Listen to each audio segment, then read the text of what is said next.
Canada's election is only a few months away, and there's a whole lot that can happen between now and then. But if the election was to happen today, we'd be looking at a likely minority government. This video is going to talk about why that's a good thing. Hey everybody, how's it going? Thanks for stopping by. As everybody knows, Canada's coming up to an election. And the last two elections have generated majority governments, which is to say the ruling party had over half the seats on their own. Now, of course, under our system, that doesn't necessarily mean, and almost never means, they get over half the vote on their own. But it does mean they get over half the seats, and therefore, effectively, all of the power. So you've seen a recent Trudeau majority government under the Liberals, and a recent Harper majority government under the Conservatives, both of which got nowhere near 50% of the vote, but which had strong, stable majorities of seats in the House of Commons. But this election is shaping up to be quite different. If we look at two major polling aggregators, they're both showing something quite similar. We'll talk a bit about these results that we're seeing. As you can see, the CBC polling tracker shows a close race between the Liberals and Conservatives, both in the low mid-30s, with the NDP and the Greens both in the low to mid-teens, and the Bloc, PPC, and Other all polling under 5. But under our first past the post system, what really matters is how this winds up for seats, and that's where this gets very interesting. Here the data shows the Conservatives and the Liberals both getting around 145 to 150 seats. That is crucially nowhere near a majority, which takes 170 seats. And with the NDP getting about 21 seats, the Bloc 14, the Green 5, and Other getting 1, that's likely Jody Wilson-Raybould, former Liberal cabinet minister. This means that either the Liberals or Conservatives will have to find another party to work with, either in a formal coalition, or more commonly in Canada, on a sort of piece-by-piece basis. The Liberals or Conservatives could go to another party and say, we'll pass some of your legislation if you support us, and that party will say, okay, that's fine, and then that could be the basis of governing going forward. And now under this situation, it doesn't necessarily have to mean that the party with the most seats form the government. I've talked about this before. There's no God-given right in Canada to see the party with the biggest seats form the government. It could be that in this scenario, the Liberals and the NDP could join up together. That would equal almost 170 seats. If you add in the Greens, that puts them just over the hump, and they could in a sense form a relatively stable coalition over the rest of the parties. We see similar data from 338, which is sort of working with Maclean's on this issue. It shows the Conservatives again in the lead, but both the Liberals and Conservatives, and again in the low mid-30s, with the NDP right around 14-15 and the Greens around 10%. And this, again, what matters most here, of course, is the seat totals, and it looks like this. The Liberals and Conservatives under this projection are basically in a dead heat, both of them sub 150. This means that the NDP gets about 22-23, the Bloc 13-14, the Greens about 5, and the PPC are on the edge of keeping their seat. I don't know if this polling does an analysis of Jody Wilson-Raybould's chances specifically. The point here is that this is similar. The results indicate again that the Liberals and Conservatives most likely will require the support of at least one other party to govern. In this particular case, the Liberals and the NDP would be very close to forming 170 on their own. If you round up the NDP to 23 and the Liberals at 47, you basically hit 170 on the dot, meaning that that could in effect be a majority government in that sense with those two parties. Or you could see the Greens join in and see that a bolstered strength there. Again, the reality here is that if technically the Conservatives were to beat the Liberals by 1 or 2 seats, it doesn't necessarily mean they would be the party to govern. They could, but it doesn't have to be the case. So what does all this mean? What it means is that Canada is likely going to have a very different parliament in 2019 than it has had since 2011, which is to say one party can't on its own drive the whole agenda. You might not see a formal coalition, that is where, parties join together and form a kind of coalesced cabinet. You might not see that. Those are extremely rare in Canada, but you will likely see a party gaining the support of another on a kind of supply and confidence motion.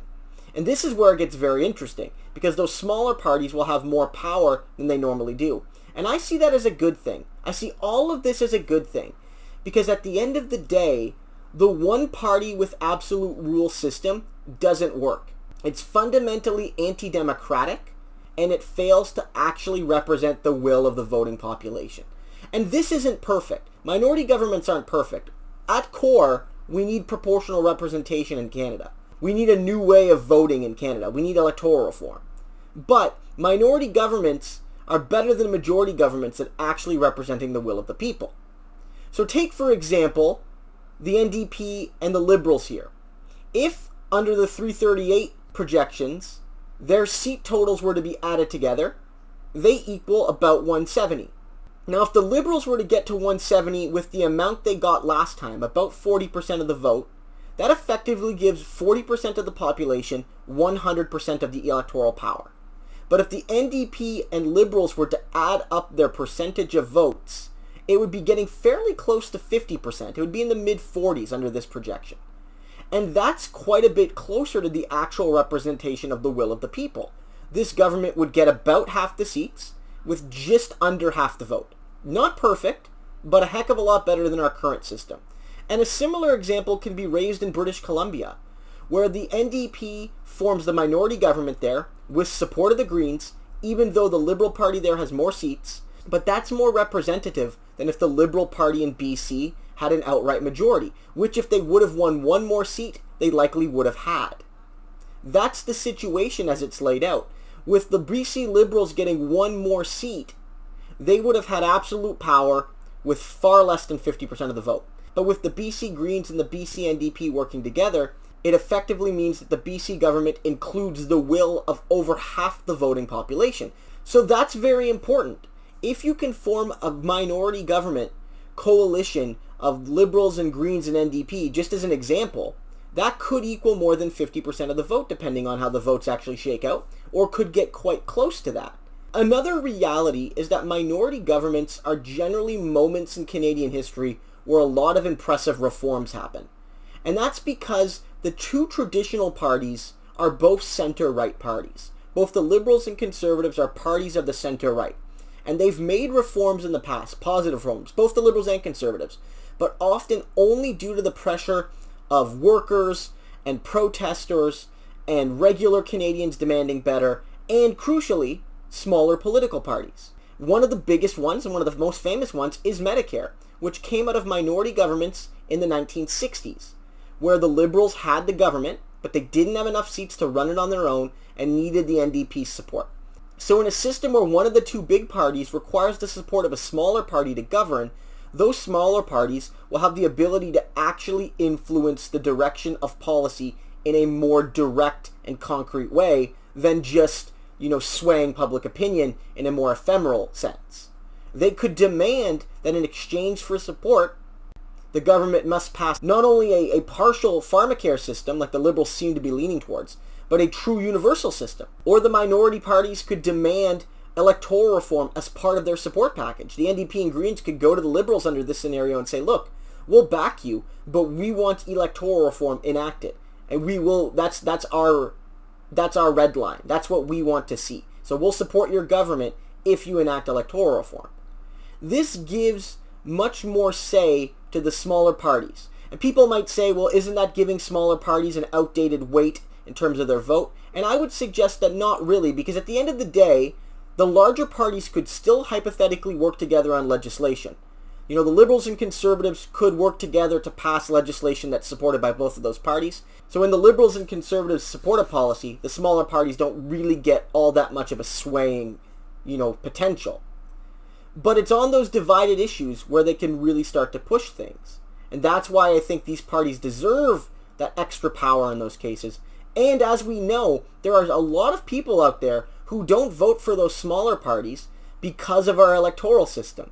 So you have to think that, these parties getting a bit more of a say is a counterbalance to the nature of our system, which is already so much in favor of the two largest parties. So minority governments are a good thing in so many ways.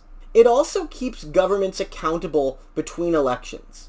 So often in Parliament, there's a sense that once a majority government gets elected, question period and all of the processes of committees become nothing more than formalities. Because the government at the end of the day can pass any piece of legislation it wants. And in a sense, the opposition parties, even the largest opposition party, can't really do anything to stop it. So it creates a situation where the day-to-day operations of the House of Commons becomes more show than function. But in a minority parliament, the actual conduct of the House of Commons matters. The votes matter. The potential is that the government could fall if it loses a vote. The potential is that, the government failing to keep its promises to minority partners, to smaller parties, could cause the government to fall. The potential is that even things like by-elections, if it's a very narrow minority government, could shift the balance of power. Day to day, the government has to be more responsive to the Canadian people, but also to the other parties. So whether it's allowing more of the population to be included in the actual government policy, or whether it's allowing smaller parties to bring new and exciting ideas into our political sphere when the bigger parties don't want to, or whether it's giving greater meaning to the day-to-day operation of the House of Commons of Parliament, minority governments are a good thing. People call them unstable, but the reality is that they're better reflecting of the will of the voters. And I'll tell you one thing, going from one majority to another is not stable. When you go from a majority liberal government to a majority conservative government, there's going to be whiplashes of policy. Look at Alberta right now, which went from a majority NDP government to a majority United Conservative Party government. And look at all of the policy whiplash. In successive minority governments, the larger party will not be able to wholesale tear things down like they could under a majority to majority switch. So in that sense, a proportional system, or even just more regular minority governments, are more stable for the long-term operation of our political system. Minority governments are a good thing. They're legitimate, they're stable. Even if the party that leads that minority government didn't have the most seats, it's still a valid form of government. And barring getting actual proportional representation in this country, I have to say that perpetual minority government would be a far healthier solution than the system we have right now, where a liberal or conservative government can do whatever it wants for 4 or 5 years because 38 or 39 or even less percentage of the people voted for them.